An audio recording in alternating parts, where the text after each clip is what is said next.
Hey everyone from San Francisco International Airport, specifically Terminal 3E United Airlines. You can see this is the new 70 gates around me, but I am headed to gate 85 to get on a plane to Newark for my trip to the NFL Fall Owners Meeting, and what is turning out to be actually the Players Summit, which is scheduled for the Tuesday of the two-day trip. And so it promises to be quite, well, it's already quite fascinating because it's around the NFL protest problem.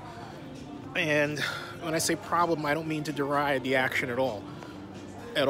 I'm talking about the rift between players and some players and owners, and the dramatic number of political and public relations missteps made by certain National Football League owners, as well as what seems to be a disconnect from the fact that the President of the United States has been manipulating the NFL and using it as a kind of a tool for his own Machiavellian interests. Or just to put it bluntly, creating division to get the media and the public off paying attention to what he is doing within government. And it's a fascinating dynamic at play, though quite irritating, to watch everybody just degenerate into arguing among themselves and not getting the fact that we're all being played. Divide and conquer. And the division seems to be growing rather than lessening.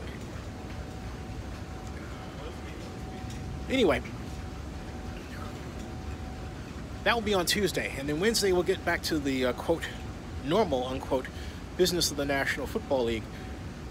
I'm there to, well, find out not just about why the league allows the president to essentially use them as a tool, use the league as a tool, but also to get some more detail regarding the league's take on where the Oakland Raiders Las Vegas relocation effort is right now, because as you and I both know, it's not working. And it was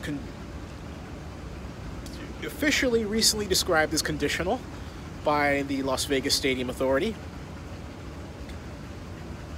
and it has been unofficially called conditional.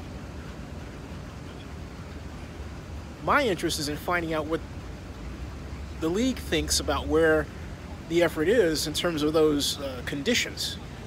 For example, of the 14 primary documents, only one has been completed and signed, and that's the lease itself. The other 13 are outstanding. That not only includes the UNLV agreement, that includes 2 non-relocation agreements, that includes the land agreement. That's right, the Raiders still own the land.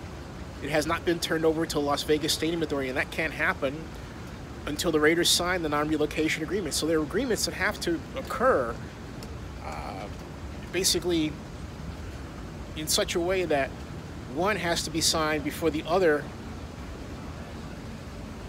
and then the whole can be considered complete, the whole of the interrelated agreements, okay?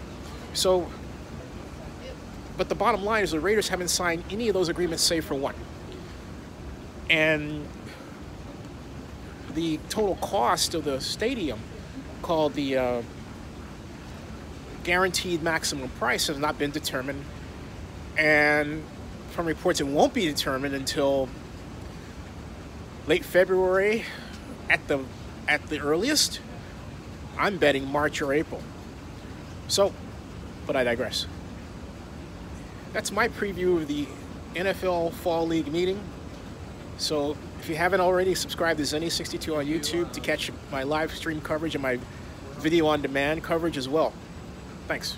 And also, hey, follow me on Twitter, Zennie62, and bookmark Zennie62.com. That's Zennie62.com. All right, thanks. See ya.